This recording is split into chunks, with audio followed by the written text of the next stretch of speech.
All right, so here we are today. This is Brooke with Conversations with Brooke, and I'm here with Urban Stewart. Hi, guys. He is a friend of mine. We actually met probably, I think it was like September of last year. I think so, yeah. At Alliances. Well, we're going to tag Alliances in this for sure.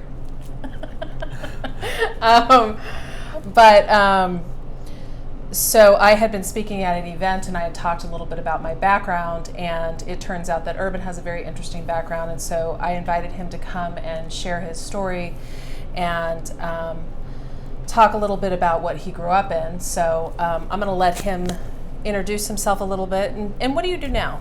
What do you... So my name's Urban Stewart. I grew up in Colorado City, Arizona. People kind of more know it as like the polygamy central for Arizona, with Warren Jeffs and a couple of the other people that are infamous up there. So I actually left there when I was about 14. I've been down in Phoenix for several years. I came down for schooling opportunities and stuff like that. So I just graduated from ASU, where I studied business and political science to kind of give people a better voice, especially in their community, and also coming from a background where I felt like my voice didn't matter, wanted to make sure that I gave people a better opportunity to know how to share their voice. Right. And so it's called, the name of the church is called? Oh, the church is called the FLDS, so the Fundamentalist Church of Latter-day Saints. So pretty much the LDS Church, but with Fundamentalist in front of it, because of in the late 1800s, early 1900s, there was a split where the traditional Mormon church, or the Latter-day Saints, chose to no longer practice polygamy. So the state of Utah couldn't become a state without denouncing polygamy and saying, we will no longer do that. So the church came out with an announcement saying, we're not doing polygamy anymore, and they wouldn't do it in the continental United States. So that basically what that meant was they wouldn't do it anywhere in the U.S. territories or the actual states. So they can actually continue to do polygamy in Mexico and Canada and on the high seas for a while, and that slowly petered out. So kind of recent news that would bring up the reason they did that was the shootings in Mexico, where President Trump came out and talked about the families of Mormons, or from Utah, that were brutally murdered and stuff like that by the cartel. That actually is relatives of the people that lived in Mexico because of polygamy. So like the Romneys, stuff like that, are actually from groups of people that moved to Mexico to escape the United States law, and now kind of the funny thing is they're coming back to escape Mexican, or the Mexican cartel, and the government's welcoming them back. So it's kind of an interesting turn of there's events. a Netflix on that, isn't there? Or what is that? There's something going on about that. I think there is. Yeah, there's like a huge family known down there as like the LeBarons. They're very known for standing up to the cartel. Like a lot of other people kind of just back down, but the LeBarons are like, no, like this is our land too. Like they've been there so long. And so it's been interesting to kind of follow that. But kind of that's jumping on a whole nother group. But so the group I grew up in is definitely more known for like the raid in Texas in 2008, where the state of Texas came in and took 420 kids. Okay. That's what it was. And they took all these kids, they put them in, the state took over them. The mothers actually went with them, but they put them in just like these big coliseums and stuff like that, just anywhere they could put these kids on cots, just trying to figure out what to do after they had taken these kids. Were you still there? So I was still in the church at this time, so I didn't leave until would have been 2009, so just shortly after this, and then I didn't leave Colorado City until 2011. I moved down here. Okay. But when we were up there in 08, like we'd, the leader of the church has been put in prison for, we were told it was persecution, that like the devil was out to get him, all this different stuff. But we didn't really know the actual events that were going on that led him to all the court cases. And so in I think end of 06 or 07, he was caught in Nevada. Okay. And so after that, like the information they found in the vehicle he was in kind of led to the raid in Texas, because they found, like videos of him with a minor, and like he was kind of interesting on the fact that like he kept records of everything, every conversation. He recorded it. He had somebody that took notes when he like rant and raved in his sleep. Like he would have somebody recording everything. So I mean, he pretty much set up his own downfall by having like constant records of everything. I mean, he was meticulous at keeping records. Before he became a leader of the church, like he was the principal of a private school. Okay. And like, I mean, he ran it with an iron fist. And when he transitioned to leadership of the church, he did the same thing. Okay. So I mean, he was very meticulous in that, in those actions. And as they found him in each state, so he was wanted. He was on the FBI's 10 most wanted list. Right.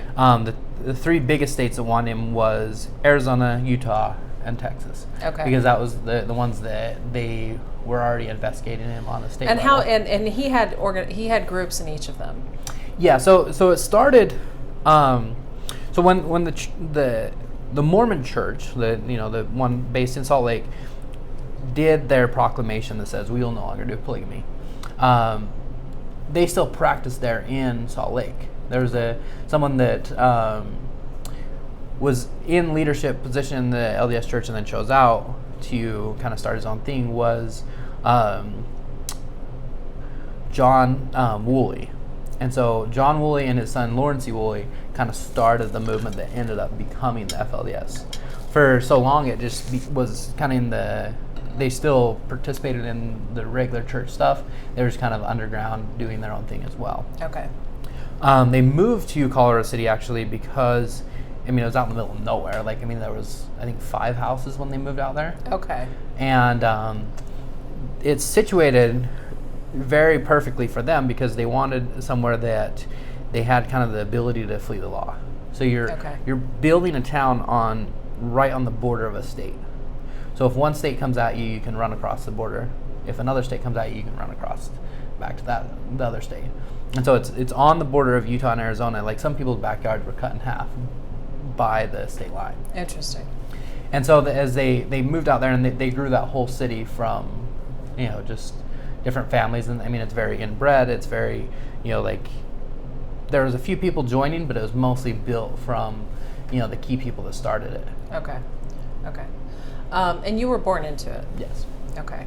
And tell me a little bit about your family. Like, how big is your family and who's in your family, kind of thing? Yeah. So my dad had, growing up, there was 3 mothers and my dad. There was 25 kids total, and I'm the 20th, so it's kind of in the younger group. And my father actually was born in the traditional LDS Church. Okay. And joined after college with his first wife that he met in college. And kind of the leading reason they joined was for family, because they couldn't have that many kids. She did end up having total of, she gave birth to 3 kids, even though every time the doctors told her like she was going to kill herself. She had a heart murmur, and like every time that she would get pregnant, like that would be even worse. And so like they were huge about family. So they found this religion that like practiced multiple wives. Like their whole pitch were about family. And so when they first joined, that's how it was. Like, I mean, that seems to be regardless of any particular group, and nobody ever wants to compare to these other groups because everybody want to act. There's always this separation about them, but what I've found is that all of them, that is one of the biggest motivating factors, is that people are looking for family. Yeah. Everybody wants somewhere that they belong. Right. And, the sense of community coming from any kind of group. I mean, and, from organized religion to, just fraternities or anything like that brings people together, a sports team. Right. That sense of community, and that's, all of us are looking for that. Right. And so, like, most of these groups that start out, they start with good intent, and then either the leaders get paranoid or, like, it's kind of like the media. You have to keep people engaged, right. And like, if people aren't engaged, then pretty soon they'll start fading out. And so like the more engaged, the more control you have over them, the more deep they'll get. And like the media, fear's a good way to control people. Touching back on your question, so just kind of my family life and stuff like that. So I feel like that overall, like until I was about 11, pretty normal childhood. I mean, besides, if you can get past the whole multiple moms and a lot of kids, then I mean, I feel like we had a pretty, rural life. Like, grew up on a farm, so we had like 80 acres. So like we were, as kids out trapping gophers and, picking fruit in the orchard and, sowing hay and all that fun stuff and riding llamas and random What stuff. What did your dad do? So my dad actually was, he did all different things, but for the most of his career, he was a wood shop teacher and like a school teacher in the high school there. He did random different things his whole life. I think he's one of those geniuses that never really got to see the light of day because the church shut everything down. They're like, no, like that doesn't bring us value, so why would we? I've seen a lot of there's a lot of if it doesn't benefit the church, then there's no purpose for you to do it. But growing up as his kid, like I feel like that gave me a slightly different perspective. I feel like that kind of almost gave me the independence to take the jump to leave everything, is because like I'd already kind of seen more of the outside world than most kids that grew up there. We traveled a lot.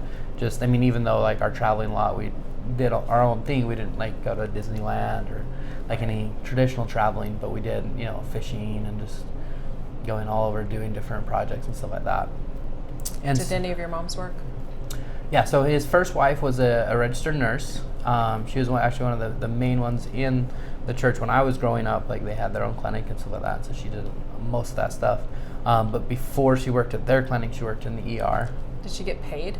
Yeah. Okay. I was just curious. Sometimes the church groups don't pay people who work within them. It kind of depends. Well, and like this, it led to a point where it got more strict and like less people got paid. But at this point, like she was, I mean, it was a medical establishment. Like it was controlled and ran by the church, but it still was its own entity as far as like on paper. It was like owned by one of the main people in the church. So like it was pretty much the church. And they actually shut that down. And so after I left, like I think when I got 11, like things started turning south. Right. Like, I mean, the stuff got more and more controlled. I mean, we already didn't listen to any outside music, no TV, no movies. So had you not seen, so you hadn't watched TV at all? Like, I mean, as like a little youngster, like we watched, like home videos. I'd watch like a few movies, like the ones that like stand out in my mind that like I remember is like Man from Snowy River. And now I tell a kid that and like they have no clue what it is. They're like, okay, such a good movie. Yeah, but like, I mean, it's like I was pretty much raised in a few generations before me, just because like the what I was exposed to. But you weren't watching Disney or Nickelodeon or any of that kind of stuff. No. You never. Okay. Were you homeschooled? So I was. I started actually in a private homeschool where, I mean, like it was all church ran. Okay. It was called Uzona, and so it's actually ran by the same guy that ran the clinic.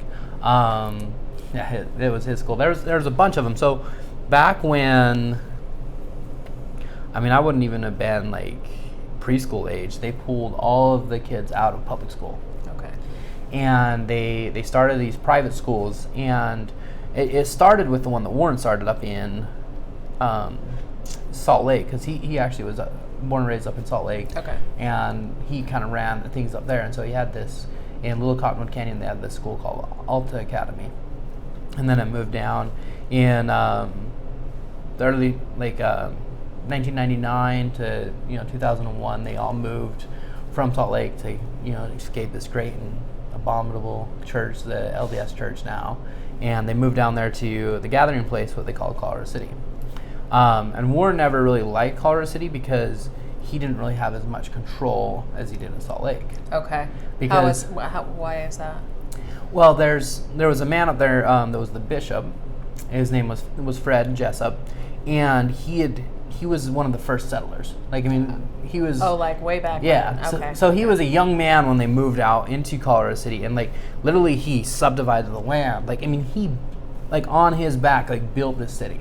Okay. And so, I mean, he was beloved by everybody. And so if he said something, like, it would supersede whatever Warren said. So he never really liked that. And he kind of always felt like he had these checks and balances with Fred, and he didn't like that. So he started selling off assets, and that's actually what started getting him in trouble with the law, is he started, like, liquidating church assets, which is a trust. Okay. And putting it into personal use. Ah. And also they were suing, like, people that were leaving were suing the trust in the church, and he wasn't showing up to hearings and stuff like that. So that's why he wasn't showing up to court. So all of a sudden they're like, okay, like, this person is, you know, not adhering to the laws, like, let's file a warrant for his arrest. And then that led to him becoming FBI 10 Most Wanted. I see. So how big was the FLDS? So probably the height, I think, I remember going to a meeting that they said they had shaken 12,000 people's hands. Okay. And how, as far as, like, Warren Jeff's position, what was his position in that, or how much of that was his? Yeah, so he... If I'm asking that question right.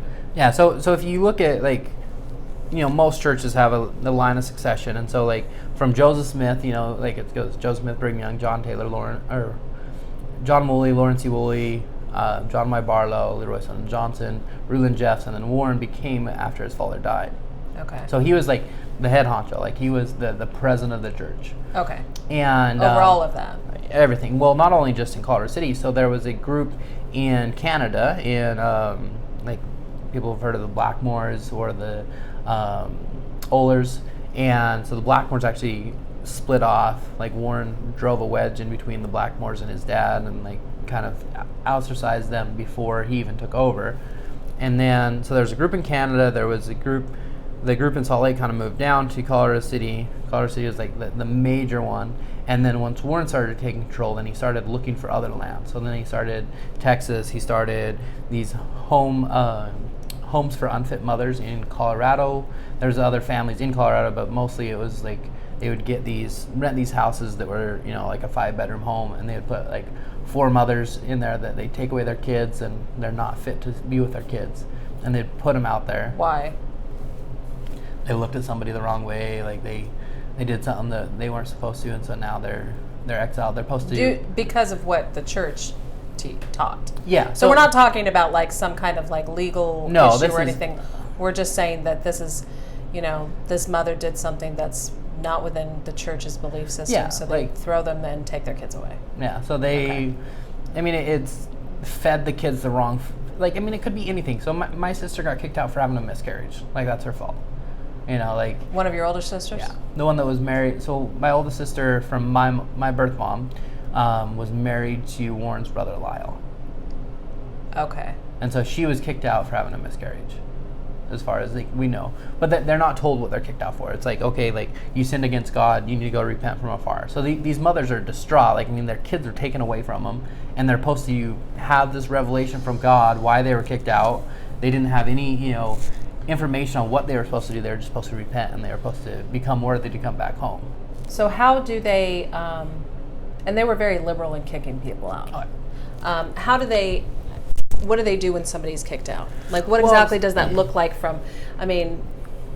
Well, there's definitely different levels. So this would be more of, they weren't really kicked out, they were just repent from afar. So when it first started, then Warren's dad died. Okay. This would have been in, like, 2002, I believe. I mean, I remember being a little kid. Like, I mean, the whole community was devastated. I mean, this, you know, the first time most of us had gone through this. You know, like, a leader of the church died. And, I mean, for a while there, Warren wouldn't even say that he was the leader. And he, like, left his father's chair in front of all of us with a picture of his father on it and stuff like that. And then slowly he started, you know, taking that role on. And as soon as, like, he got enough of that role under his belt, then he started kicking out anybody that could challenge it.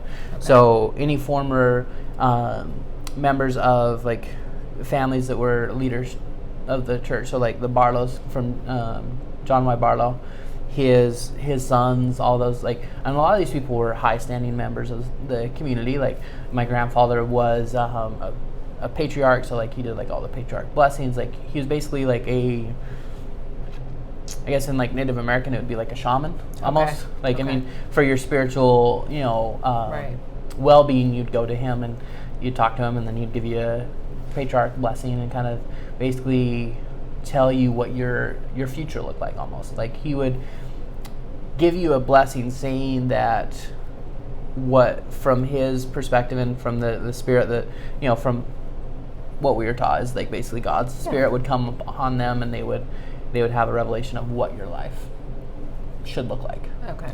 And kind of what the blessings life held for you. Right. So he was exiled. There's 40 men kicked out all at once. And like all by Warren, all in the same meeting. Like this was so we had these meetings called Saturday Work Projects. Right. And so basically the whole community would donate their whole Saturdays to building up the town. So we'd come to this, have a spiritual part of the meeting, and then people get lined out on how to go about their days and like which families went where, and like so like the church would say, okay, brother John Stewart's family is going to go help out with this project.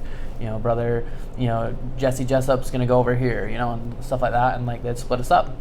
And so in this meeting, the first thing he gets up and he pretty much just goes that these men have sinned against God and all this stuff, and some of them had done some pretty messed up stuff. Like there was some of them that should have actually just been reported to the law rather than just kicked out, but like they had molested their daughters, and like so there was a few among the mix that like were some pretty bad guys that needed handled, but like he didn't really handle them. He just sent them away. Okay, let me ask you about that. So that's one of the things that a lot of people are familiar with, So what was the stance? I mean, what is the difference based on their views between molesting or marrying off a young girl to, like, where was that line drawn? Was there a specific line drawn in that? Because, I mean, he definitely married off a lot of very young girls. Well, like, I mean, basically is it sanctioned by God or not? Oh. Yeah, I mean that's a pretty easy way to that's see a pretty it. Loose. Yeah, that's a pretty loose. Yeah, like okay. Well, no, I mean, yeah, I mean, because I mean, I think that's a really common question. It's like, okay, well, where are we decide within the church? I mean, if he's saying we're kicking them out because they've done things, or maybe it's just because you can't marry your daughter. I don't know, but. Well, I mean, my dad was told to marry his stepdaughter, so I am my own uncle. Say that again. Well, so my dad was placed a wife that had 5 kids. One of those kids was a 14-year-old girl, and a year later, she was looking at boys. So God forbid. So the parents at this time would have been my dad, his first wife, and my grandmother, Mother Isabel. Went to 3 presidents before Warren, 2 before him. So Leroy Sutherland Johnson. And they says, we wanted to get your counsel on our daughters checking out boys, and with the point in marriage, that's kind of... How old was she? She was 14. Or no, she would have been 15 at this time. Okay. So, I mean, that kind of defeats the purpose, right? Like, if you're going to do a point in marriage, how it works is you fully believe that God will pick the right person for you. Right. Through the president of the church. Right. So if you're checking out boys, then it kind of makes you already kind of leaning towards wanting someone, and that kind of takes away from that. So the parents were concerned. So they went to the leader of the church to ask if there's somebody they should... Dash dare you want to actually be in a relationship with somebody? No. So they actually they asked him who they should kind of like direct the attention of her onto. And the leader of the church says, well, John, and then that's my dad's name, John Wayne Stewart. It's like, well, John, like, she belongs to you. And, like, I can't even imagine, like, what went through my dad's head. Like, I mean, this, like... So then she was married to your dad? Yeah, I mean, it was a process. Like, he went and talked to her, and she basically says, like, no way. Like, she'd barely started accepting him as a stepdad. And so she actually demanded to go see the president of the church. And so they took her in and was talking to him, and she pretty much told him why this was wrong. And he's like, you have a choice. And this is the funny part, is like, so we were always taught that we always have a choice. And true, we always have a choice to follow the church or not. But so this is what she's told. She's like, you have a choice to, not do this. But if you don't marry him, then someone else will receive your eternal blessings. So basically, so you're going to hell. Yeah, if you don't go forward with this, you're going to hell. And like, you'll never be married. And like, as a girl growing up in a society like this, like, your highest level of achievement is to become a plural wife and have 1.5 million kids. Like that was the peak of your exaltation. Well, I mean, if you married like a leader of the church, like, you gotta comb your hair a little higher. That's a total joke. But like, basically, you'd be a little bit better. You get a little bit more of a little height, flute. Yeah. Anyway, so she's like, okay, like, let's do it. Like, let's go for it. And so she got married to her stepdad at 15, and then by 16 she had her first daughter, and she left right around the same time I did at 38.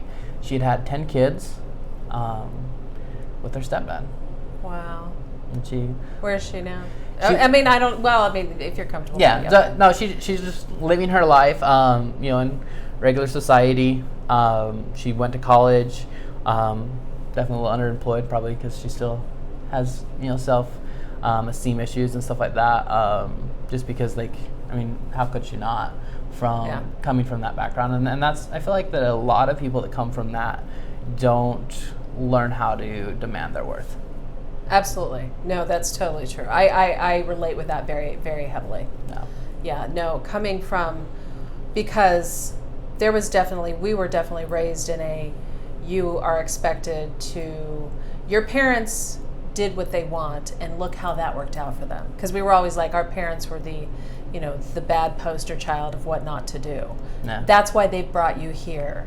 So now we're going to do this better, and you're going to be the example to put a better foot forward. So you will marry who you're told that you're supposed to marry, and you can fight it, but your life will be shit if your life will forever be shit if you don't marry who you're expected to marry. Well, and like, it even got a little darker than that at times. Like, so I had this niece. So my dad's from the first wife, his oldest daughter had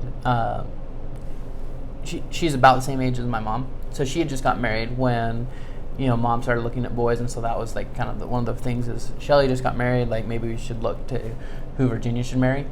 And so she married, like, perfect match. Like, love of her life. Like, they were incredible together. Like, sometimes these arranged marriages, like, worked out, and like, they had a beautiful relationship. Right. He adored her, she adored him, and they had I think 3 little kids, and the middle one ended up dying. They went on a hike, and he came back and like ended up getting into like hydrogen peroxide or something like that, and just guzzled it because he was thirsty, and ended up dying. And huge tragedy for him. But then they went on to have a couple more kids, but her husband ended up dying in a plane crash. Okay. And then she was placed with his brother and became a part of their family. So, and then the reason I'm explaining all that is it's getting a little bit in the weeds, but the stepfather of my niece, Alfred, my niece decided to leave. So she told everybody, I'm leaving, and she was leaving with a boy. So the boy comes to pick her up.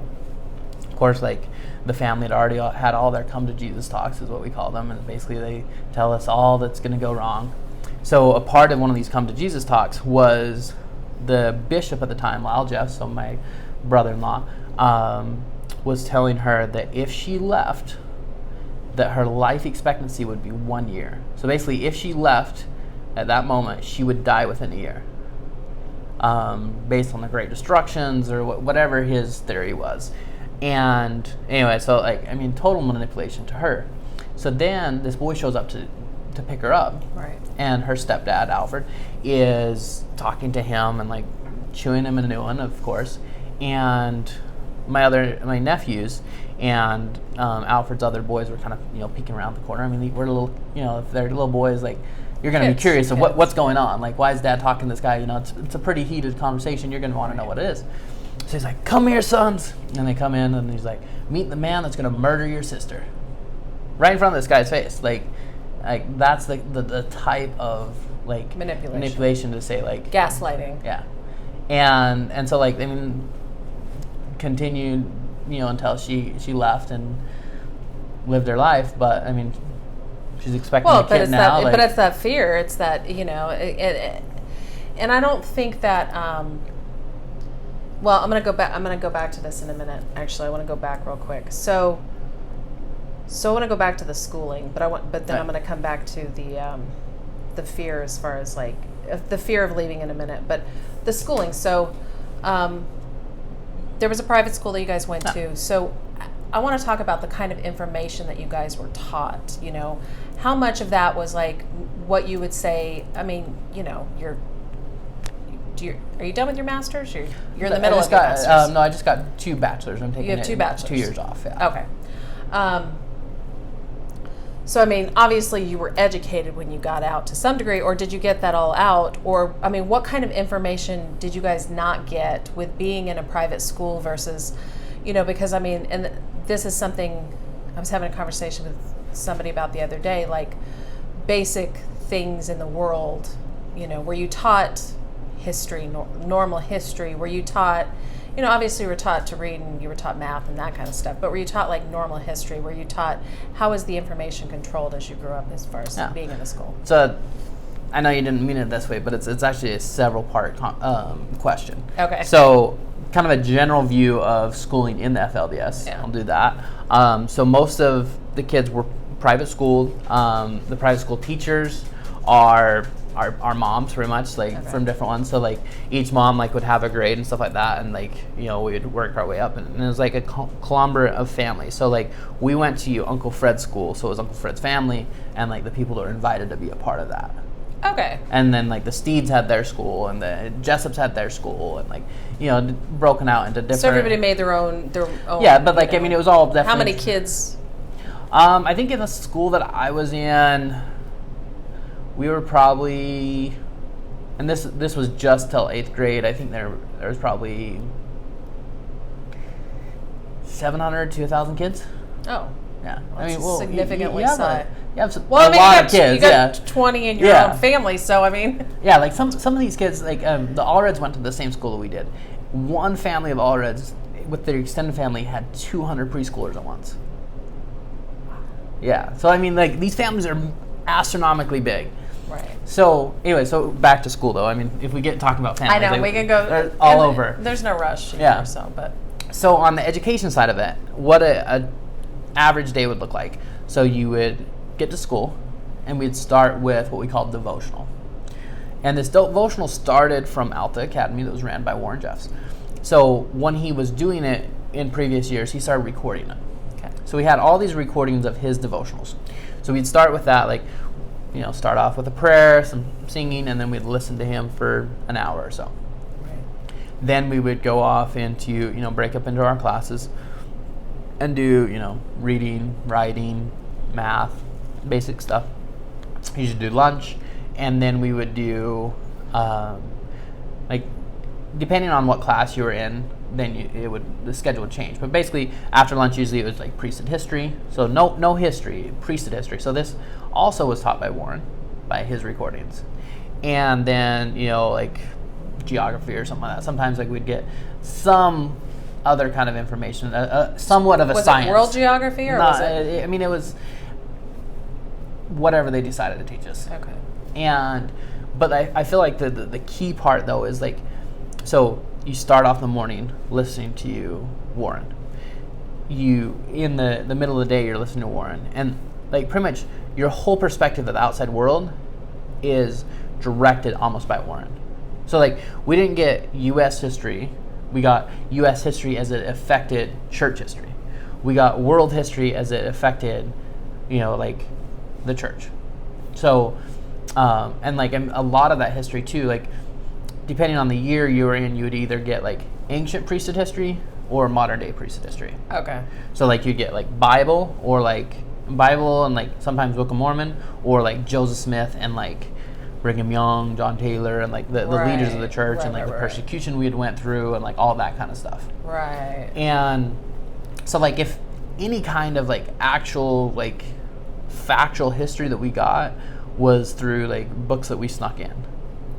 So like when I started getting older, like I was fascinated by history, so I started listening to different like books on tape and like different books that I got. Like one of them was, and this is massive collection of books. It's called Prelude to Glory, and like I think it was like 9 volumes, and it was a fictional characters, but it was like a novel that painted a picture of like through the Revolution. I think it went just past the War of 1812. So I mean, very in depth. Like I mean, 9 volumes is pretty heavy, and so that's when I first like started being absolutely fascinated by politics and like just the way that our government was created and stuff like that. And like this was all taboo. I wasn't supposed to be listening to this. Of course, like we'd sneak in other books on tape, like a couple Louis L'Amours, stuff like that were total taboo. But as far as like the education, like that wasn't included. As far as my educational experience, I started first grade at Uncle Fred's school, so like the I think it was called Uzona Academy. And then Father decided that we were going to move full-time out to our farm. So they pulled me out of school after first grade, and Mother Isabel taught us. She was supposed to be teaching me 2nd and 3rd grade. So she actually only taught me 2nd grade material for 2 years when we were out at the farm, and like very sporadic. Like, I mean, if you got chores to do, you're doing your chores. And like also I'm a very active kid. Like I'm not going to just sit in the classroom if there's nothing really holding me there. So like I'm going to be out on the mountain. I'm going to be, blowing crap up. Like I'm going to be a kid.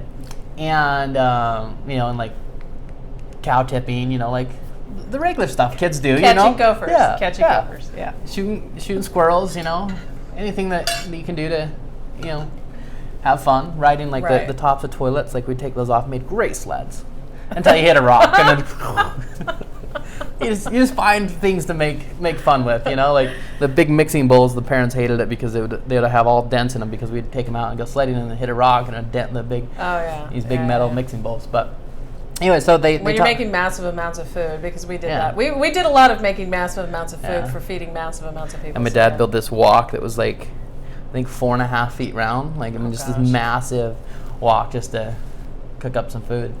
And, it's back to education. So I get taught about 2nd grade for several years. And then one of the assets that Warren decided to liquidate from the church was actually our farm. So it had been donated to the church by my dad. He had purchased it and then donated it into this trust, because like the whole concept of the trust was basically, as a religion, like you put everything into it, and when it's almost like Social Security, kind of like you put into it, and then when you need, you'll take from it. Okay. That works great in a perfect world. I mean, it's just like socialism. If we were in a perfect world, hammer down, but it doesn't always work. It doesn't usually work at all, but so my dad we were the same way. Yeah, which meant nobody in the church had anything because they had all given everything. Yeah. I mean the leaders have all that except they for want. the leaders. Except for the leaders. Yeah, they're the ones that win out. So we move off the farm, move back into Colorado City to our home there, and they sell the land and stuff like that. So then I get put back into, on years wise, I should be in 4th grade. So I get put back into 4th grade.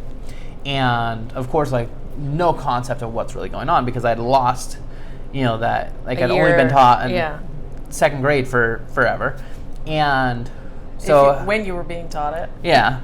So then I was having some behavioral problems in 4th grade and stuff, and like just couldn't keep up with everything. So they actually took me down to 2nd grade again, which was taught by my mother as well. And then of course, like I started failing that class just because like everything that happened was my fault. Like I was the scapegoat because I was her kid and she could control that. And that didn't work out that well. And then I think this is kind of a crucial part, like just in my evolution, was I realized that I wasn't valued at school. I felt like I didn't fit in there. Like different things that were going on with the family, like my brothers, like I was kind of the youngest of 5 brothers that were kind of, the wild Stewart boys, like we were all kind of a group. And so I was always the one that was kind of left behind. Nobody really wanted to do that much with me. And so at home I felt kind of alienated, and now at school, like I feel like the world's out to get me. And I feel like that kind of started the process of kind of looking for a different alternative. Like, I mean, and how old were you at the time? This would have been, I don't know, probably around 9, right? 4th grade. Yeah. I'm trying to remember. Yeah, I just I know should know that- because I've had yeah. kids not that long ago, but I'm having trouble remembering. Yeah, so between, I know I was older than Nate because the year of accountability, I knew I had been already baptized. And so, yeah, probably around 9. And 9 to 10. And so then just this constant like conflict, and like I actually became a bully. And like, I mean, if you know me, like that's totally against my personality. But I was You became a what? A bully. So A like bully. yeah. Okay. And it was mostly like, I had these nephews that were from a brother that like I didn't really like, so I kind of picked on them. And now looking back on it, I mean, of course, like you feel horrible, but like just what I was going through at that time. Right. And then I moved up to 3rd grade, finished out 3rd grade, and then went back to 4th grade, finished out 4th grade. And around this time, so this would have been around 08, so 07, 08. So all the media is up in Colorado City. Like they're trying to find Warren Jeffs. Like, I mean, we would walk into Walmart. Like I remember one time walking into Walmart with my dad or my father. That's what we were supposed to call him, father and mother. So we walked into Walmart with a group of us, and at this time, like this dude was probably just trying to get, a reaction. But like, so he walks up, and I just remember being super creeped out by him. Just the energy that I felt around him as a little kid. Just my hair stood up, and like I just totally like freaked out by this dude. Anyways, he walks up, he's like, that they'll give money for any information on Warren Jeff's whereabouts and stuff like that, and like just trying to get information, but also just like in a super creepy way. Like, I mean, I'm a little kid, like I have no clue. To you specifically. Yeah. Like me, my dad, like all this stuff. Like, and I just remember just being like afraid of the outside world, because like if this dude's doing this, like what else are people trying to do? Well, and I want to like touch on that really quick, because you and me have had this conversation a little bit. Like you're in a church, and people talk a lot, like, why don't you, the different things that keep you from leaving. And one thing that you and me have talked about before in conversations that we've had is like the separation between being in that group and everything outside becomes wider and wider, because people start treating you like shit outside of it. Yeah. Because they see your group as being different, and as an individual, you've grown up, you don't really know anything different, but you shared with me, like, people call you guys names when you'd go to places like Walmart and stuff like that. Yeah, they call it pligs. Pligs.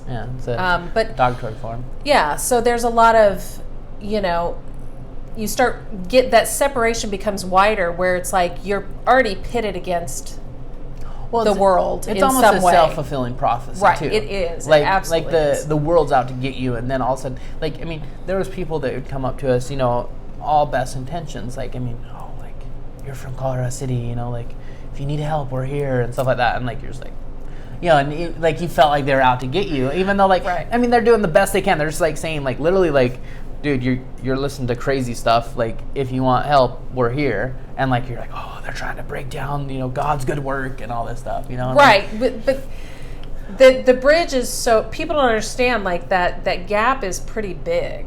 Well, and people don't treat you like you're a normal person anyway. They treat you like you're weird. So you're just like, oh, it must be true, whatever they're saying. Yeah, so it just starts making it a deeper, because nobody approaches you like, oh, hey, they're all like, you're part of that really weird group out there, It's like, we hear there's a cult, and because people said that to me.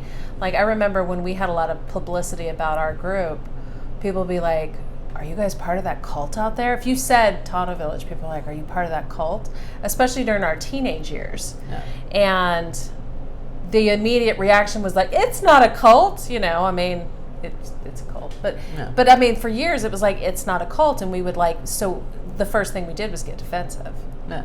Well, and like, I mean, all the leaders are telling you all these horrible things, and then somebody comes up and like almost triggers that and says what they're saying is true to you. Right. So sometimes, like, when people approach somebody that's in a situation like that, they're actually doing more harm than good. Right. No, yeah, exactly.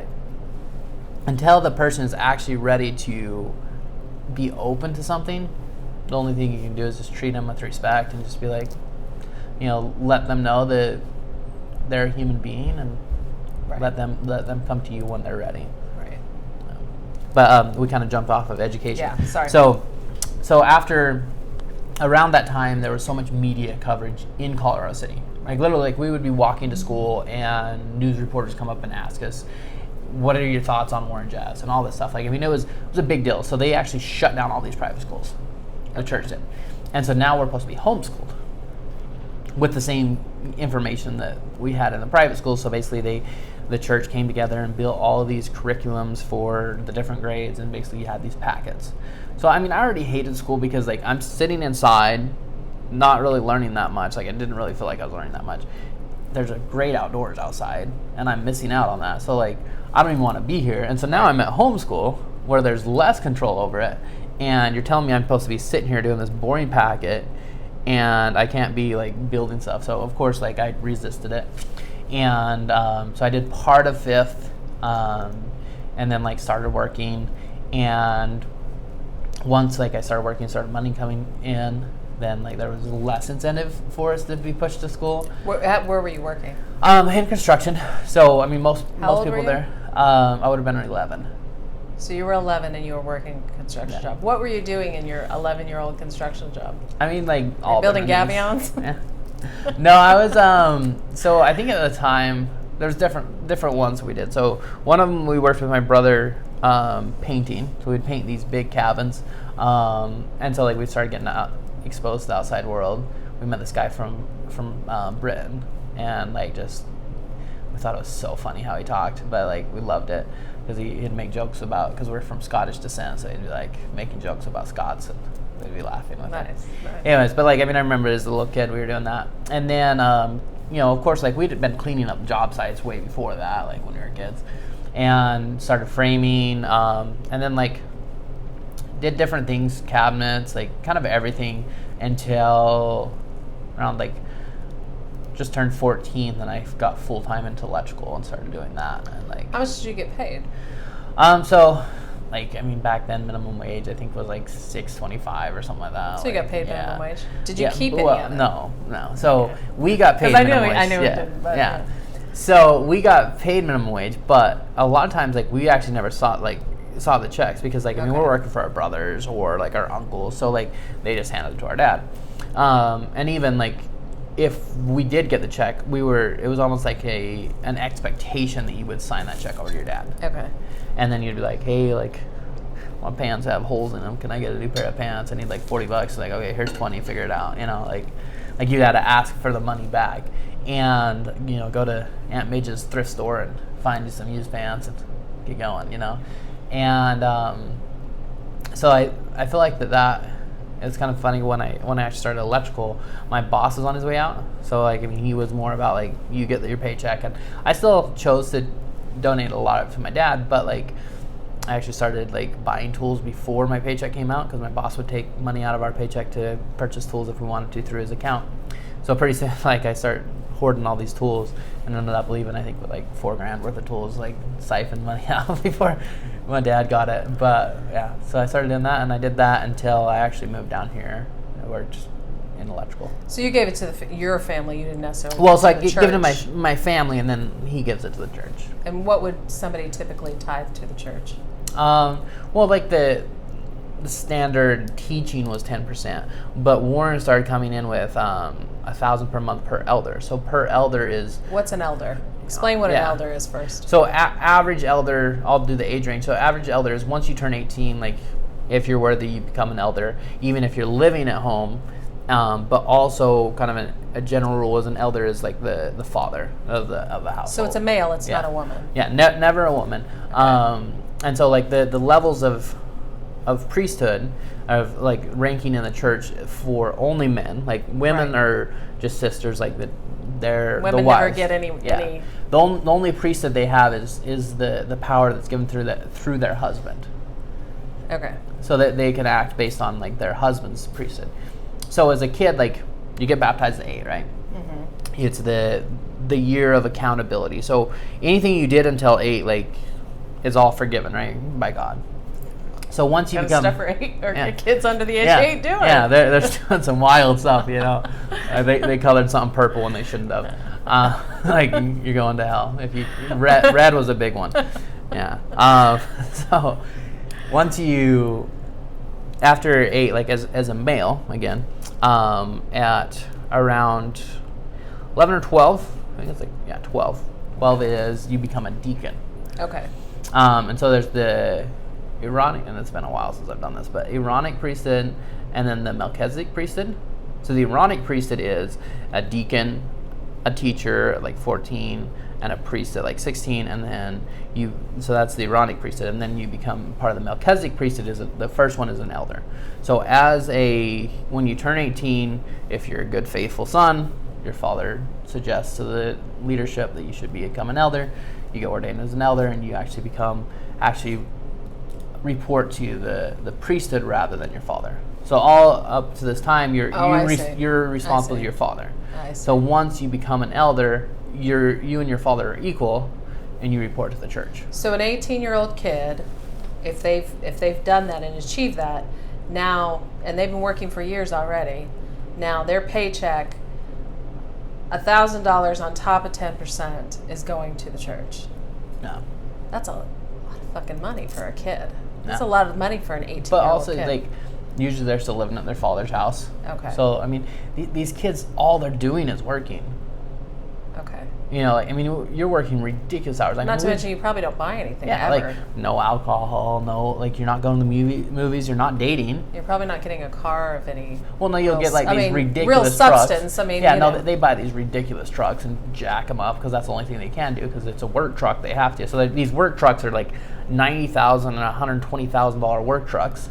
But you're living on property. I mean, you're probably not buying property. Yeah, you don't have to You'll buy probably property. Yeah. build a house. Yeah, build that, and they haven't been building in years. Like they just like live with or they're moved into a home, but now they're actually having to buy out in the outside world because all the land has been taken away. Oh. By the church, or not by the church. The state came in and stepped in because Warren was liquidating it. But, Okay. So yeah, so that kind of on the education side of it, that kind of shows you most kids there didn't go past 8th grade. There was a high school, but most of them didn't go. Okay, so you didn't actually learn about things that had happened, like major, like World War One, World War Two. I kind of like. I mean, my dad talked about it because like a little bit. My dad was actually drafted for Vietnam. Okay. That's his age range. And he was medically discharged because he had something wrong with his back, and also he was expecting his first child. Okay. So he didn't end up going. But so I mean, we had some history, and like my grandfather from my mom's side had served in Vietnam, and had. So he'd had military experience, stuff like that. So I mean, we were aware of it, some of it, and of course, like just conversations and stuff like that.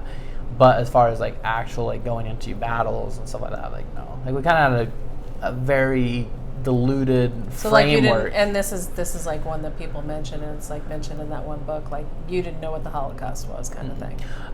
You're talking about educated. Yeah. Yeah. So I mean, and in that book, like they actually do an amazing job of portraying like almost the horrific shock of realizing some of this stuff. Like, I mean, I was aware of Martin Luther King, but not that much. And then, like, I did hear about like the Holocaust just because of like my dad, like I said, he went to college, so I had a little bit more exposure. But there's a lot of people that didn't. You were also young when you left. I mean, you were like her example. She was in college, so for her to not, so you were still. Well, I mean, she was in college at 16. Oh, I forgot that. Yes, that's right. Yeah, she was. So I mean, we were around this. Like when I found out, like actually learned about what happened, we were about around the same age, and like the epiphany that she had, and like almost the anger that somebody kept that away from us, and like the like looking back and hearing like the racial slurs that we were raised around, and like all this stuff, like stop being a Jew, and like all that kind of stuff that like you're. So that was like regularly said to you. Yeah, like if you were being cheap, like somebody would say something like that, or like like the N-word, like when they don't even teach you, when they don't even really teach you much about it, the fact that they would use a racial slur that you have like no concept of. Yeah. So like I mean like the N-word, like yeah, like that was okay. Like, I mean, and one of the leaders, I don't remember which one it was. Well, but you were in basically- Colorado City too. I mean, fairly white community. I mean, there was, Oh, no, there was no, no. nothing. That Was was- there anything up there other than? No. Okay. I mean, the only slight dilution of Anglo-Saxon was Native American. I was going to say, because of the area, that I would only imagine that there may be some. But like, I think Americans within there. 100 miles, well, no, because St. George started getting pretty diverse. But I mean, even Utah is, I mean, when I was younger, like, I mean, it was pretty white. Right. It was, as they say in the long shot, it was a pretty bright state. And Yeah. No, But- I get it. some people started moving in closer, but like the first time, like I was really exposed to. I'm trying to remember. Like, I mean, of course, like I think we ran into him when we were traveling and stuff like that. But like the actual first time, like I started having a conversation with an African American was when I was working in Vegas. It was like a security guard at like the Gold and Silver Pawn Shop when I was working there. Like we were remodeling that. So. But other than that, like I mean, we were taught that as like a pure race, that basically if you married someone from African descent, then you would lose your salvation. Specifically African or other ones as well. Well, I mean, if you married a black person from, and like the way they categorized it was, a dark skin and a flat nose. Okay. And so, I mean, like, I don't know where they came up with that. I think it's in the Bible. Then, is it Noah Noah, like they landed and then like one of the grandkids came in and was making fun of him because he was naked, right? And it's been a while since I've read the Bible, but Same. yeah. Same. Anyway, so they were making fun of him, and he like cursed his grandchildren, like his descendants from that line with a flat nose and a dark skin or something like that. And so like I think that's where they got the descriptor from it. Oh, so they just kind of pulled. Something from the Bible and like this works, so let's do it. But they also in the teachings of like and part of priesthood history was a huge part of it was the life before. So like this conflict, like most religions have some concept of a war in heaven, right? Jesus and Lucifer, right? So in this perspective of the church, like there was this massive war in heaven, right? So you had who's going to lead these spirit beings down to planet Earth to inhabit it and like come back to God. And Lucifer's idea was, okay, I'm going to go and force everybody to come back, and so they can come back to God. And Jesus was like, no, I'll be loving, like I'll guide them and bring them back through love and guidance. And so there becomes this big war. And a third goes with Lucifer, a third goes with Jesus. And I mean, these are their brothers and sisters, like they're best friends. So like some people are just like, I don't know, like I'll go with whoever wins. So we call them the fence sitters. Okay. Because they sat the fence, whoever won. So once the fighting's over and Lucifer and his third is kicked out of heaven, right? And they become these devils and sons of perdition or whatever. Well, actually they weren't sons of perdition because that's people like me that have left the good work. They took these fence sitters and basically says, well, since you weren't valiant in the fight, then you have to wait until everyone else receives the third that went with Jesus. You have to wait. The third that didn't make up their mind has to wait until everybody else gets salvation, then they can have that opportunity. And so they basically believe that when Noah cursed his grandkids or whatever with dark skin and the flat nose, he opened a door to give that third of people the opportunity to come into this world, live their life, and be eligible for salvation after everybody else. But if you marry one of them, having the knowledge that they, weren't valiant in the war of heaven, then you are giving away your right to salvation. That's a lot of rules. Yeah. So tell me, how did that? I want to ask you first, how did you get out? And then second, how did you Challenge those beliefs. Challenge those beliefs, really, because when that's a really big thing to be. So there's the whole spiritual side of it and stuff like that, and trying to figure out how to maintain and get back to things after you've been raised in that way. But then there's the, I mean, in that church it was very very male dominant. It was very racist. It was very all of those kinds of things. So how did you come to terms with that? Yeah, I mean, I always say when I moved down here, I was racist, homophobic, sexist. I forgot about homophobia. All of that. Like, I mean, this is literally like people that are and supposed you're to be a kid. Yeah, you're a kid. You literally were a kid. Yeah, and the people that you're supposed to have the most respect for. Like, I mean, these are like the deities of your society. Right. Are telling you over the pulpit, these people are bad. Like, literally, if you marry one, you are going to hell. Right. And, like, I mean, you have, like, murder, marrying a black person, being homosexual. Like, I mean, these are, like, the levels of, like, going to hell. Oh, and, like, abortion and stuff, like, kind of got in the mix, too. But, like, I mean, these were high on the sin list. Like, these were, you're going to hell for sure. And so... my experience was, first to touch your question on how did I get out. So as a young man, like I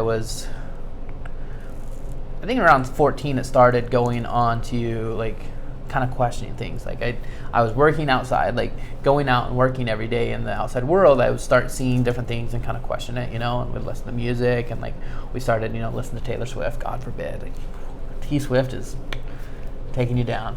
And we actually hell for that for sure. We actually like could tell our level like, of you're, like some it's like if you were listening to Marilyn Manson, but for theirs it's the measurement is Taylor Swift. Yeah, well, I mean it was any outside music, but Taylor Swift was one I started listening to, so I mean that is a guilty shame that I have to live with now. But we would judge someone's like how bad they were on like how like hard the music was. So like you'd start with like John Denver, Johnny Cash, you start getting a little bit more like branching out, and then like next thing you know you're like 3 Days Grace, like Nickelback, and then you're like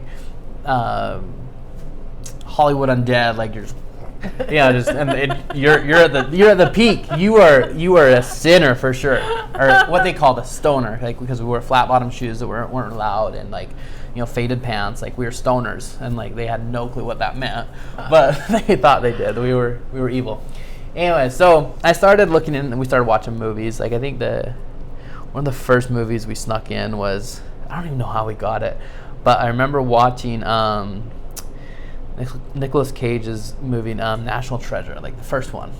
Oh gosh, that's so mild. I mean, it's on the like scale of, it's PG and stuff. Yeah, it was like, I was just enwrapped with this thing. I have this little tiny like DVD player. Like, it was like, I don't even remember how we got it, but like I'm up in like this shed that we didn't use that much, like watching it, just, and I think the battery ran dead halfway through the movie, so like it took me like a week to go through this movie, because like any time we'd sneak out there. But so I watched that, I was like, wow, this is like crazy.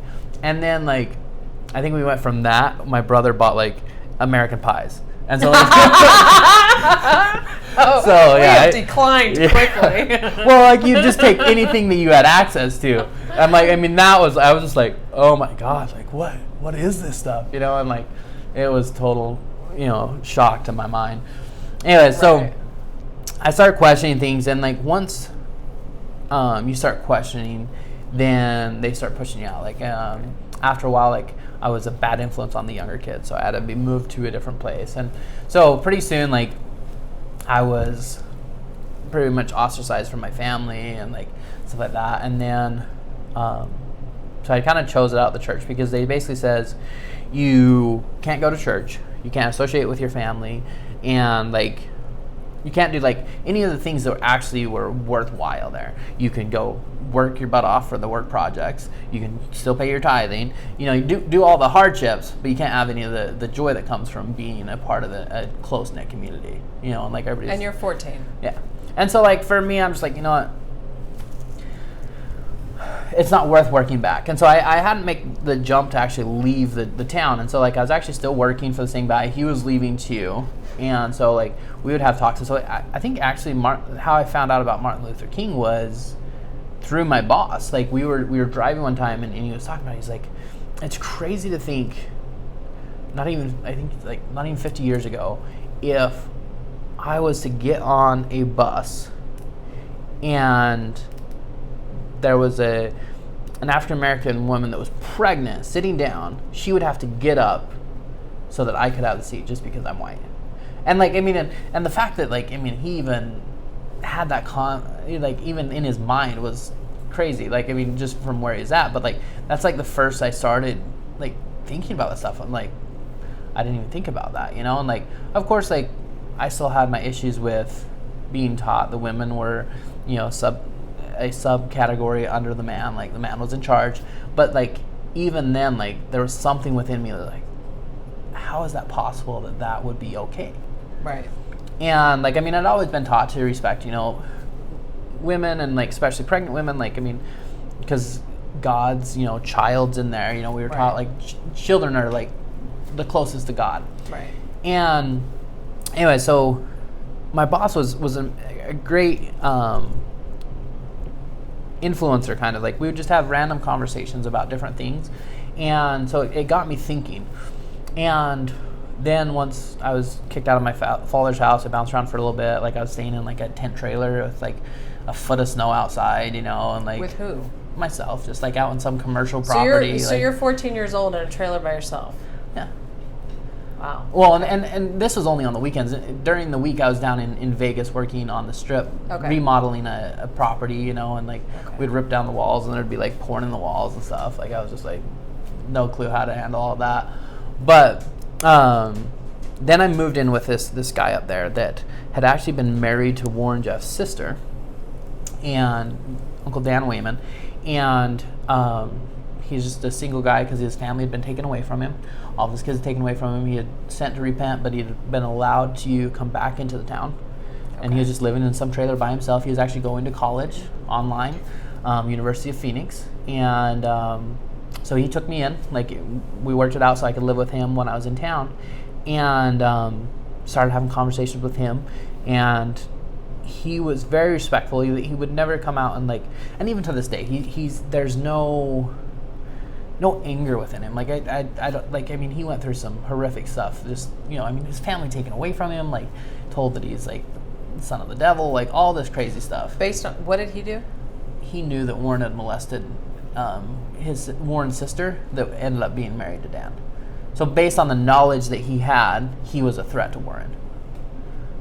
And so he was exiled for that. Wow. And then he introduced me to actually Warren's brother, David, and they both kind of just, from their experience, so they didn't be like, oh, like these horrible people, like there's like, this was our experience. And I feel like that was very crucial, because like when people come at you with all their own judgments, right, rather than just laying out the facts, like this is what happened that we went through, right. And usually when that's laid out and says this is what happened in this experience, then you've experienced, if you were in that experience, you can see where that perspective came from. It may be a little bit different than your perspective, but the events line up. Right. So like when you read, like when I got out, I read a part of this book by Carolyn Jessup, The Escape. So I mean, it was probably one of the most published from that group. And she said she left in the middle of the night and all this stuff. And I'm like, I live right down the road from you. I remember your kids leaving at 11 a.m. They pulled them out of Sunday school. I was there. I watched them leave. Like, no. And so everything she had to say was false. Just because that event that I was in did not line up. So everything she had to say didn't matter anymore. Right. And not to take away from her experience, her mental experience might have been that for her, it was the middle of the night. Like the trauma that she was going through, like her psyche could have created that for her. And I'm not trying to take that away, but for me, it was like anything that's, if there's any falsehood, it's all false. Well, I think that there's a people have trouble going with extremists. Yeah. Like I was reading a book about this recently, but it's hard to come together when somebody's so far apart. It's easier when somebody's like, look, I had a bad experience and it was this, and you know, and you're welcome to make up your own decision, versus you need to believe this because, you know, and there's something that in the extreme of it, it pushes you away. It's very repellent. Yeah. And so they shared with me, and like around this time, the state realized that I'm a 16-year-old minor with no parents taking responsibility for me. So I ended up getting put in a group home in Phoenix, and so like my dad actually had to drive me down here and put me into this group home for troubled youth. And what had you had done that they had brought you all the way to? Like I was caught like out after curfew, and so, but like I mean I'm pretty much like treated as an adult, and then like also treated as a minor. It was just like a really confusing time. And I was like one of the oldest kids that was out when they got caught. Anyways, and like I mean, for me, I was always out after curfew because like I mean, I'm just living my life. I'm pretty lived much alone, yeah, too, pretty much, yeah, on your own. So, anyways, like there's several things that led up to it, but they basically says, okay, like this isn't working. So they moved down here, and at first, like I thought my life was over. Like I mean, I was moved from everything I knew, even though I had chosen out of the church. Like that wasn't a part of it. It's just like, I mean, I'm going to a city I have no clue about. Right. And so I get there, and like, I mean, this kind of goes to your second question about overcoming beliefs. So I come from a very rural, very like close knit, like everybody knew everybody. We were all related. I mean, everybody had 11 toes. No, just teasing. I mean, we were very related. Like, I mean, it was very inbred. So of course there was other problems there too. But basically we knew everybody. Right. Everybody kind of looked like me, right? So now I get down to Phoenix. We're like down on like downtown, so like Roosevelt and like 16th Street, like very sketchy neighborhood, we'll put it that way. And also in a group home with kids from all different backgrounds. So now I get to face all of these, like the not only like race, but there's these kids that are, have chosen into other perspectives on their sexuality and stuff like that. But I mean, as a kid, I'm just like, is this a male group? Yeah. Is this a male group home? It was actually, so I was in a male group home, but there was female group homes in association with this. Right. It was a whole conglomerate. And so we weren't really allowed to associate with the female. But even then, like, I'm going from somebody that everybody around you dressed like an Amish to like now these girls, even though like I can't associate with them, but they're dressed totally different. And also the staff are dressed totally different. And it's like my first day there, I get put into a classroom, and it was a hilarious experience because like I get in there and like I sit down, and of course like the staff that's in there, it's African Americans, amazing lady. She was actually a therapist, and so like started talking to me, and then like this teacher is like has these shoes that are like that big of soles, and like her nails are painted green, like she has like this like black, like for me I'm like, oh, mini skirt, but I mean it was like down to her knees, and like short sleeves, anyways, and like crazy hair, and I'm just like, what is going on? Like, and all the kids around me are in short sleeves and stuff like that. I'm like dressed as like a farm boy pretty much, I'm like still long sleeves and everything, and I think I had gotten rid of the long underwear that we had to wear, but like I still wore like a t-shirt under my shirt because I was subconscious. Okay, you weren't wearing your my garments. Yeah, my sacred garments that were supposed to protect me from the world. Okay. I'd already let those go, but I still I stood out like a sore thumb. Was it difficult to let go of your garments? It was kind of a sign of rebellion, and so like that was kind of like something I did even before, like that was one of the things I started doing when I was 14. That was a way that we could kind of silently rebel. Mm-hmm. Like it wasn't as obvious unless they gave you a hug and they'd like, oh, you don't have your garments on? I'm so disappointed in you, son. Like freak out. But like it was just something we could do that kind of like show our rebellion. And but I mean, garments would be perfect in this time. Like my little brother was telling me that their use of the garments was if they were out hiking and didn't bring toilet paper, they just hack off a hunk of it and they were good to go. So like the perfect time to have that right now, right? Like right. Yeah, you just have plenty of cotton wherever you need to go, and you're good to go. So so how old were you in the group home? So I moved down here at 16 and a half. Okay. Anyway, so I went through that experience, and like so the crucial, I think one of the biggest ones I challenged there was race. So the first day I got there, most of the staff were African American, and also One of them was African American woman that was, you know, they know their voice and they're usually pretty, they speak out what needs to happen. And so, like, I mean, not only is she from a different race that I've been told that, you know, is evil, she's an outspoken woman. And so, like, I mean, for me, I mean, this is just like, my mind was going crazy. It's funny, like, the next staff came on, he was like this short Asian guy, and like I like almost ran up and hugged him. I'm like, oh, somebody I can relate to. But the amazing part is relate to a short Asian guy. Yeah, life is pretty rough on that.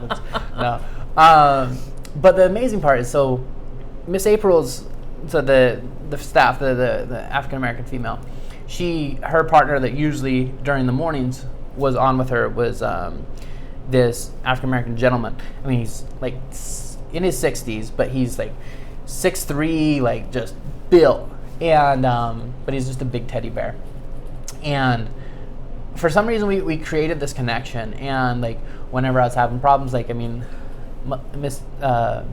the female staff said something and like had triggered me, or one of the kids said something, he would just pull me aside and we'd go for a walk, and we'd talk about it, and like we'd talk, you know, different things. And all of a sudden, like, my mind, like, I'm like, wow, like, he has feelings, like he bleeds red, like, you know, started like humanizing him. So rather than like this constant fear that like I'd been taught by the church, I started humanizing him and realized, like, wow, like, my parents were so wrong. Like, I mean, he's an amazing person. And like I feel like that was kind of like the tipping point that started me challenging all those beliefs I had. And so, like, being open to change and like, wow, like, what else can I take a look at, and what else can I change? Like, I mean, I actually, one of the kids got me convinced that if I wore like a do-rag and like hair grease, then it would make my hair flatter. And like, so they had me out there, and I decided I wanted to be a DJ for a while. So I was DJ Meister, because like in German that's master. So I was out there with my do-rag, being a DJ, you know, just changing it up. And it's funny I say short, flat hair, but I mean, actually then I did have long hair. So anyways, and so I just dove in and like was learning all different things and like being open about it. Like, I'd walk up to somebody and be like, hey, look, like, this is how I was raised. You know, I was raised to be racist, homophobic, and sexist. Like, that doesn't work for me. I want to change that. Explain this to me. Like, I'm going to say something that's offensive. Tell me why, and explain it so that I can change that. Rather than just getting offended, like definitely explain to me so that I can change that, because that's not what I want to be. Right. And like, I mean, I made some amazing friends by doing that. And like, I mean, my best friend came from a crazy background. You know, he's an immigrant, and like we were able to talk through a lot of things and grow with each other because of just being honest, being like, hey, look, this is the background I came from. That doesn't work for me. I want to change that. Will you work with me? Will you walk with me in this experience? And I feel like that's the biggest thing to overcome those is being open to it and seeking out those opportunities to challenge that. I mean, I find, and you've been out for what, 8 or 9 years?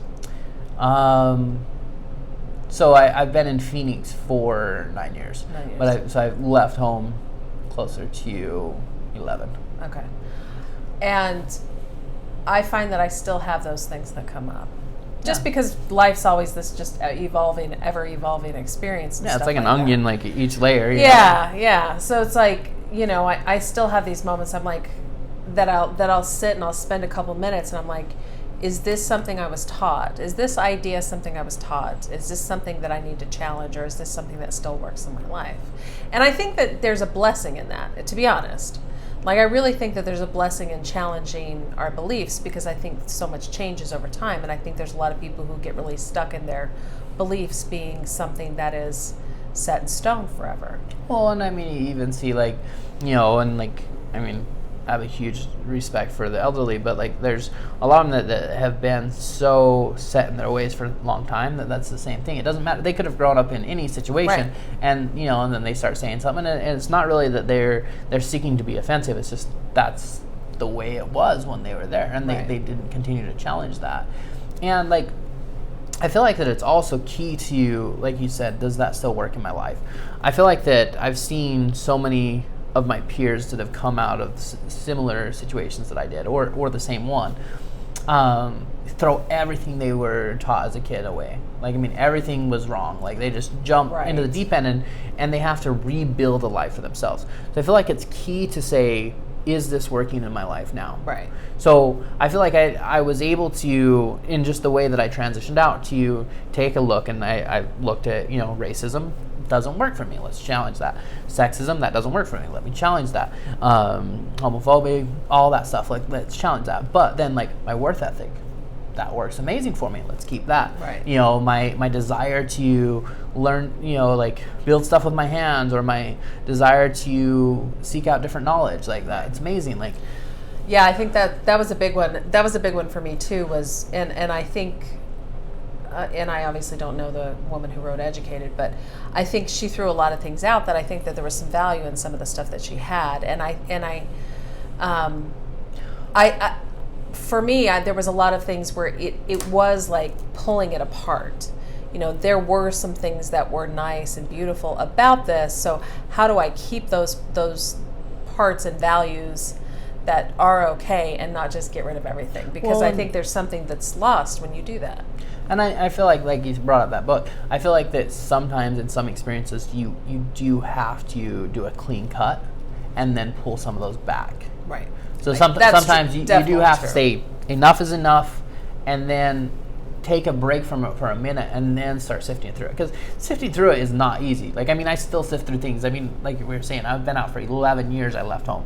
Right. I'm still sifting through things. And so, like, anybody that's going through that experience, to make sure that you're taking the moment and celebrating the small wins. Like, if you go through an experience that usually is traumatizing and it's not as much, like, celebrate that. Like, making sure you're taking the time for yourself to recuperate and saying, it's not something I can take on right now, and putting it on the shelf and then touching back when it years. But just always being open to change, and always checking in with yourself, because the only person that can do this is yourself. It's a self-care type of thing. And spirituality, for a long time, I was very like put off by a lot of different stuff. And so it was a little bit like slowly like going like, this is a great, like, meditation. Meditation's a great practice. I really enjoy meditation. I'm glad that I do it on a regular basis. But it was something, the way that I grew up was dysfunctional in the way that I was taught it. So I had to relearn it in a way that wasn't fucked up. So I mean, there's some of that stuff that's out there, I think. And also a lot of people that, like, come from this is, like, naturopathic stuff too. Like, I mean, there's our medical establishment has an amazing aspect in our lives. They do amazing things, but there's also things that it's not necessary. Right. And so, like, and having that balance is very key. Right. And just, checking in with yourself and saying, hey, if I have, going through a heart attack, probably should go see a specialist. If I'm, having, something small, like, maybe I'll take some supplements, Right. Yeah, that's self-care. Yeah. How are some other ways they controlled information for you guys? Well, like, so, like, I mean, we kind of already touched, like, there's no outside media. There's no, like, so no TV, no books, no music. Even the dress from outside world was restricted. There was all that kind of stuff too, but there also was kind of an identity control too. Okay. So, like, a self-expression. So if you've seen any pictures of the FLDS where I grew up, all the women look the same. They all wear, like, it looks like it's a little house on the prairie, like the prairie dresses, very looks like plain colors. Very plain. So there's no fluorescent colors. It's baggy. It's like a pillowcase.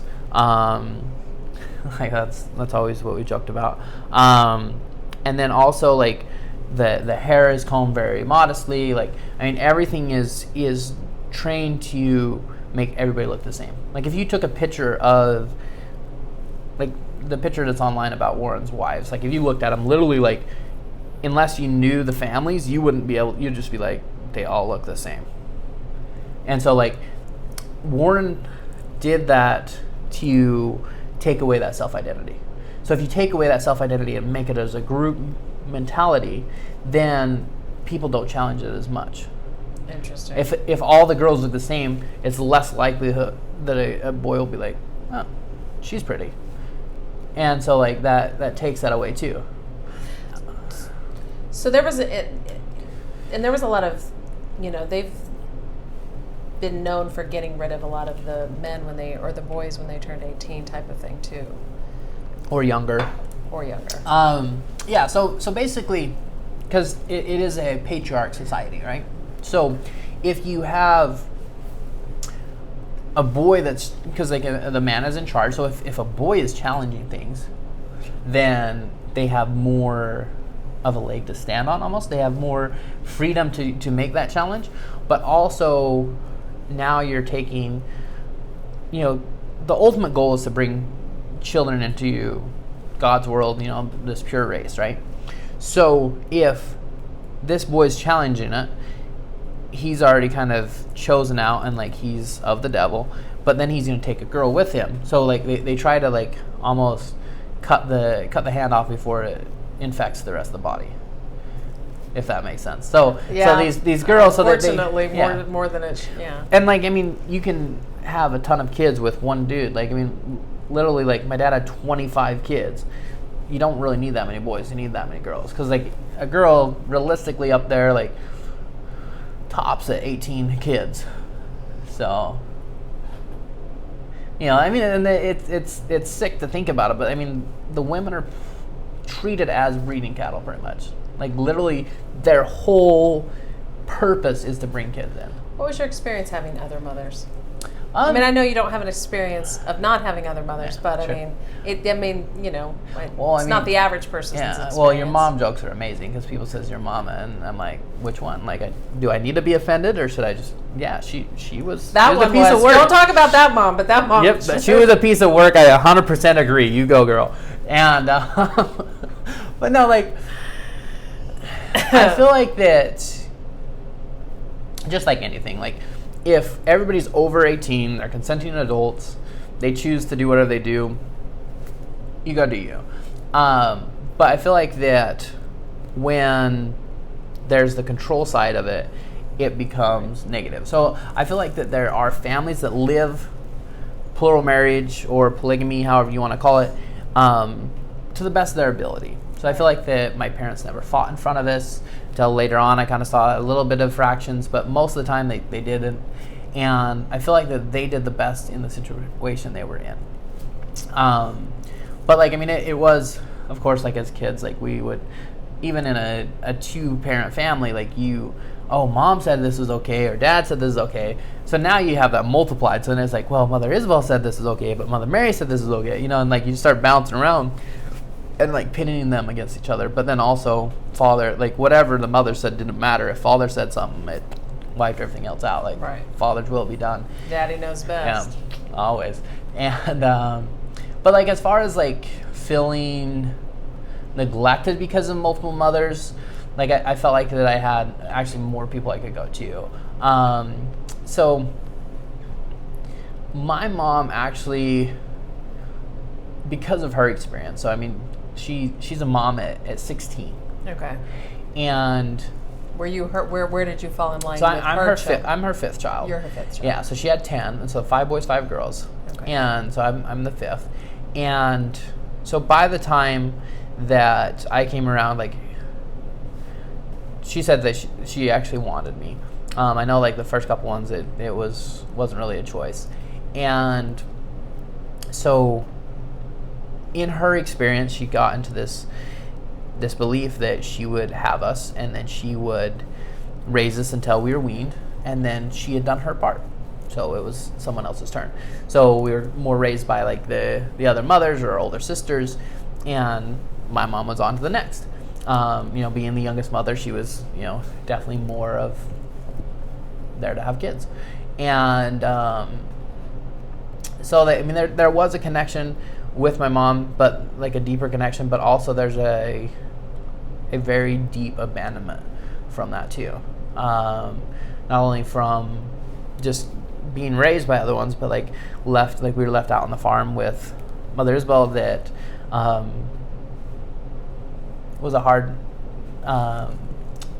more of a disciplinary figure, Yeah. if that makes sense. Some of it even borderline abuse. And like I was put in like a straitjacket when I was,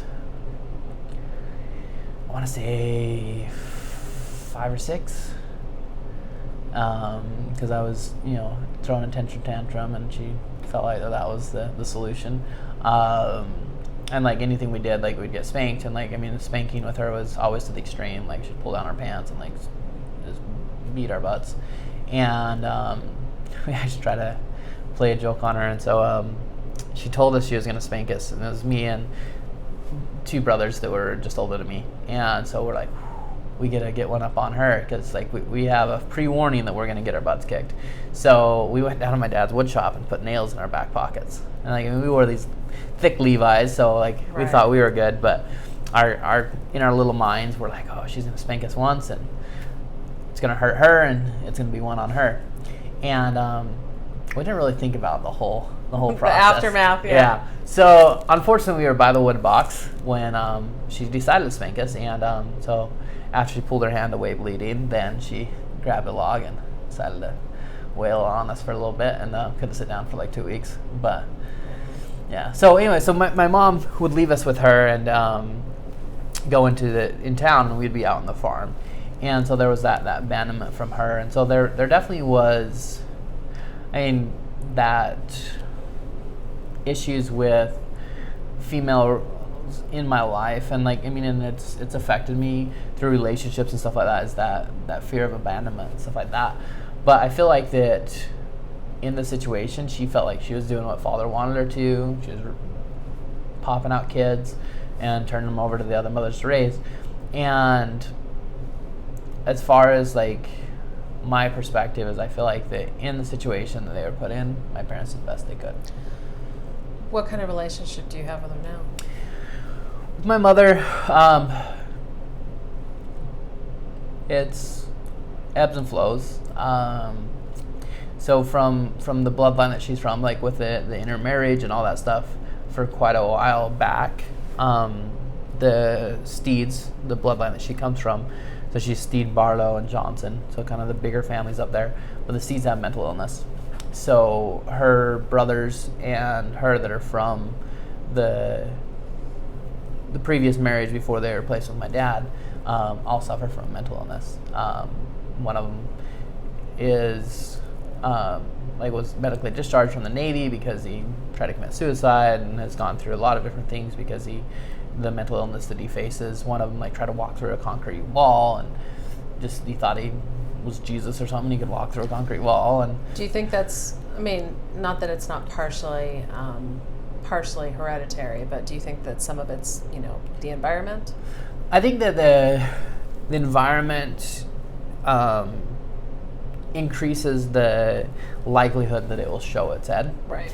And especially being a mom at 16, and having 10 kids by 38, and then then going through just the emotional trauma of choosing out of the only life you've known, and all the stuff that my mom went through.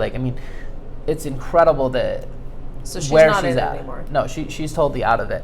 But and that there still is, like we were talking about earlier, it's like an onion. There's still levels that I've already felt like I've surpassed, but she's still working on. And so sometimes there's that friction of that doesn't work, and it's frustration because you know that that's not serving them, but they're still choosing into it. How long has she been out?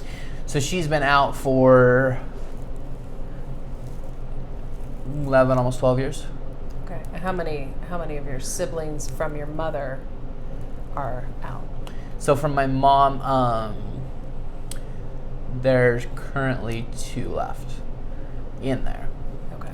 So, and one that's borderline because she's still rocks the prairie dress and everything, but she's in the outside world. She's one that was kicked out for miscarriage. Okay. And so it's a little bit more complicated, but most of my mom's kids are out. Okay. And most of us are out doing well. But the 2 youngest girls are still with my dad. Okay. Even though he's exiled, but they're still living the lifestyle. So he's exiled from the church, but he's still trying to get back into the good graces of Warren. Yeah, even though Warren's in prison. And in prison. Yeah. But he still runs it.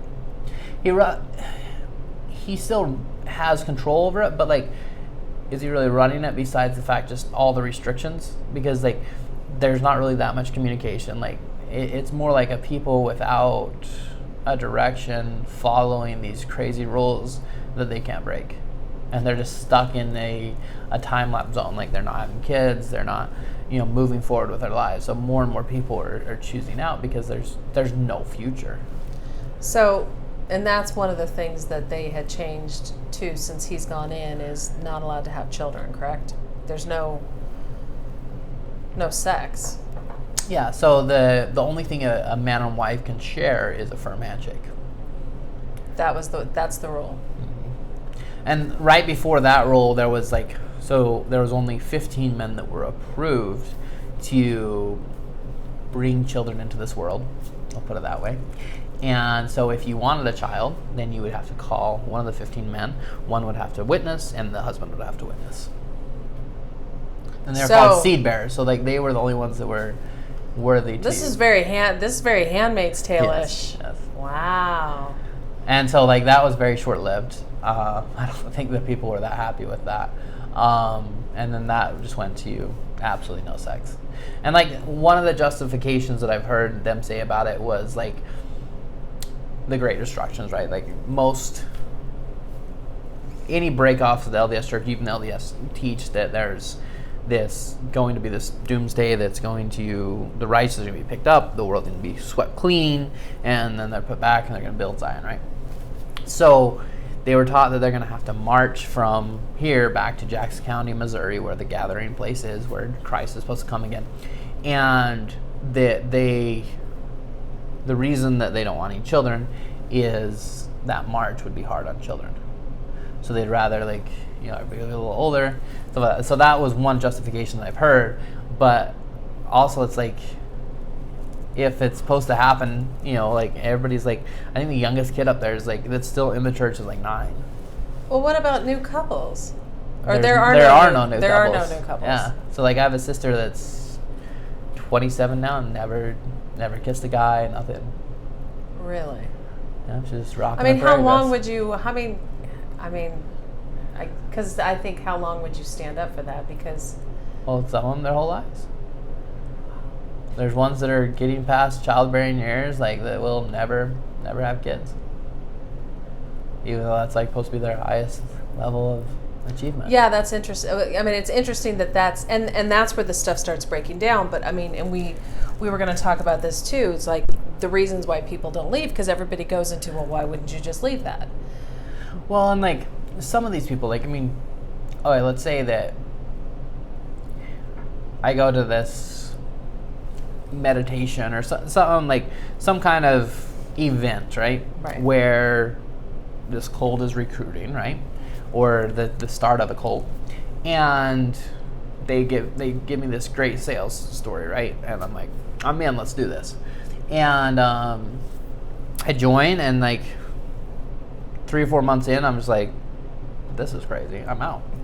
That's pretty easy to do. Like, I mean, depending on how deep you get, like, it's that investment. So not only are these people have their whole lives, they're born into it, their whole life has been in this church. So this is all they know. All the actions they've done, and some of them, they're the only way they were able to justify the actions that they did, like cutting off their family members, stuff like that, was they believed it was God's will. Right. So if they say, this is no longer working in my life, that devaluates everything for them in their mind, rather than saying, okay, I'm making a choice to shift. So, but not only does it devaluate their life, most of these people are from families that have been in it for decades, right, if not almost a century. Right. So like, they are not only devaluating their lives, but their father's lives, their mother's lives, their grandparents, all of that is saying whatever they believed in is wrong. Right. And so, like, I mean, that's a pretty big load to bust. Right. Yeah. It's putting away everything that you've grown up in. And I don't think a lot of people understand how deep that is. And I've said this to a couple people, because I think that this speaks really to what that looks like.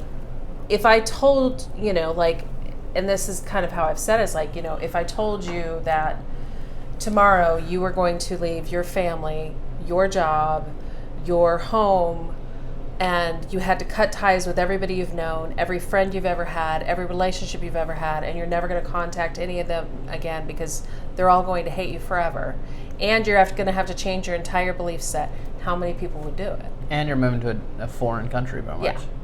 Yeah. That's basically depending on like how, witness protection. It's basically witness protection. It's like you're going into witness protection because you can never have a relationship with anybody you knew. Yeah. And when you say it like that, people are like, oh. I'm like, yeah. Like, think about joining witness protection and never talking about or. Well, and not only witness protection. Well, yes, and on top of that is your eternal. Right. Oh, yeah. And too. You're going to hell. Yeah. Like, I mean, a huge part of the control from the group I was in was this view of your eternal salvation. So if you chose out of this, like you are. So I mean, there's definitely levels of heaven, but there's also levels of hell. So you would be, because you weren't born into it, you never really knew about it, you would be considered a Gentile. It's just basically somebody that has not found the truth yet, right? So you're like the first level of hell, right? You're just in the, just the regular world, right? So then you have people that, like committed sins in the regular world that are bad. And then you have people that turn their back on all the teachings, that turn their back on it, that go to what's called a son of perdition. So like Lucifer's at like the level of son of perdition. Right. So like we're homies with the devil pretty much. Right. And so like that's the level that you're going to. Right. And like go ahead. Oh, and even like if you're going on the upside of it, like if you live like your life to the best, like you live multiple wives, you live your life exactly to the teachings, you the highest level, and you get to stay with your families in like forever. But even if you break the rules and you don't live quite good enough, then you're in. So it's like the telestial, telestial, and celestial. So the telestial, like you're at like. You're a servant to everybody that's the celestial. So even if like you live like most of the teachings, but like oops, you forgot to check that box, then you're at like this servant. And so like I mean it's what's your I mean, do you have any faith now? I mean, are you consider yourself religious, spiritual? I feel like that it's a constant, evolution of my relationship with, the universe and God, and however I choose to see that. I feel like that's the most important part, is that relationship with my highest self, as well as the higher power that's out there. And for me, that does look as a God. That's what I see. But I also feel that like being in touch with the God within me, and like because I am a son of God. And I mean, we all are sons and children of God. We're just seeking to get back to Him. And so, like, for me, it's just about that relationship, about having that communication and saying, what's the next step for me? Right. And I feel like that if someone gets solace from going to church every Sunday, or, being a part of a religion, like, that's amazing. Like, go do that and enjoy that. I feel like that for me, I get that solace from human connection and that relationship I have with God, and continuing to just be the best I can be, as far as like being kind, being considerate, and just living a good life. Right. I like that. I feel like for me, because of everything I've been through, I veer more towards, feeling that I have my own connection with God, and that I don't necessarily need somebody else to facilitate that. I think that we have that power within ourselves. But if other people need people to build that community for them, I think that's important too. It's just doesn't fit for me personally, but I'm all for everybody having whatever spiritual experience they want to have. Well, and I feel like that this whole life, I mean, we're either everything we do is an experience. So like I feel like it's important. I mean, the whole purpose of this video is to share a perspective of the experiences we went through, and hopefully it hits home for someone that's going through that. And I feel like that it's important to just realize that each day is an experience, and there's no failure, there's no winning. It's just we're constantly evolving. So as long as we're learning and as long as we're moving forward, we're succeeding.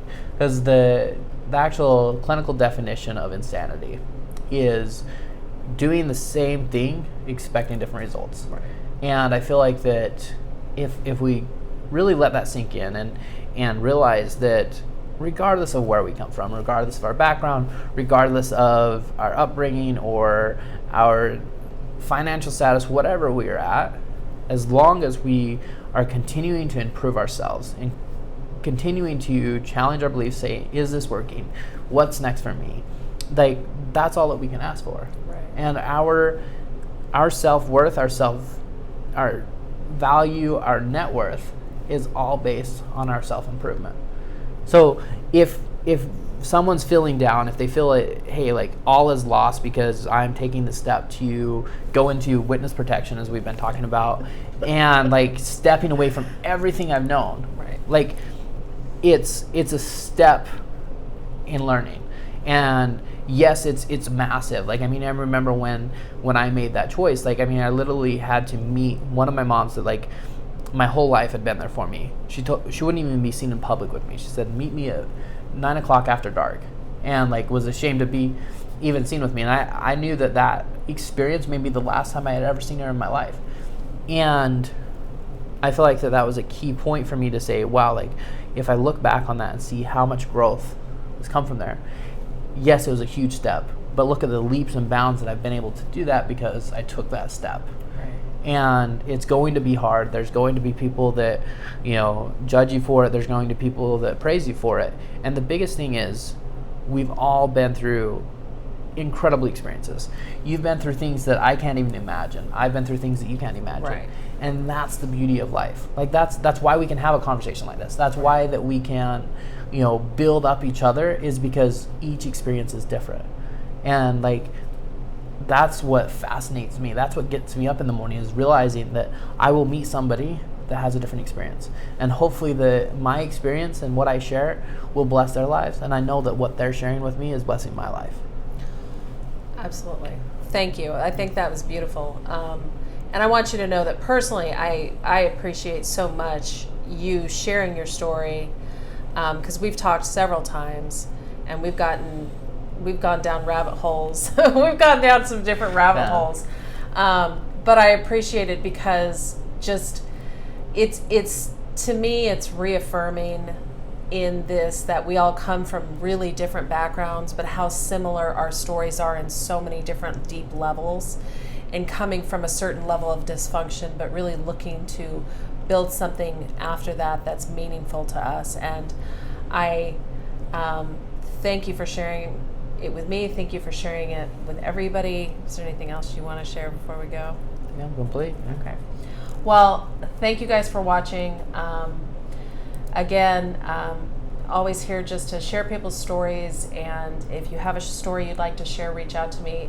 We don't have to share it publicly if you don't want to. Not everybody does. I've heard many stories that you'll never hear them because if you share it with me, it doesn't necessarily go out anywhere else. But I hope you all have an amazing day.